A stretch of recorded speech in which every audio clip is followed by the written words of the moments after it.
Section 2 মর্যাদায় ভোগান্তি, বিদেশে সরাসরি মাস্টার্সে ভর্তি হতে পারছেন না কুবি শিক্ষার্থীরা। বিশ্ববিদ্যালয় কুবি এখনও বিদেশি বিশ্ববিদ্যালয়গুলোর তালিকায় সেকশন 2 ক্যাটাগরিতে রয়ে গেছে। ফলে অস্ট্রেলিয়া, কানাডা ও অস্ট্রিয়ার মতো উন্নত দেশে কুবির শিক্ষার্থীরা সরাসরি মাস্টার্স প্রোগ্রামে আবেদন করতে পারছেন না।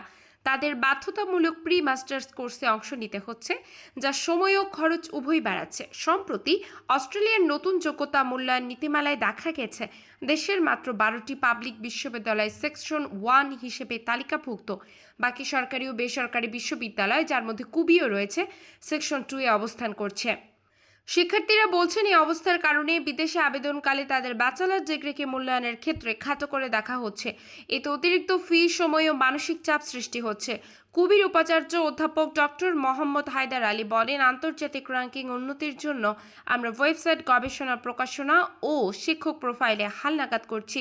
ইতোমধ্যে সফটওয়্যার ও ডকুমেন্টেশন প্রক্রিয়া চালু করা হয়েছে। আশা করছি খুব শিগগিরই কুবি সেকশন 1 তালিকায় উন্নীত হবে।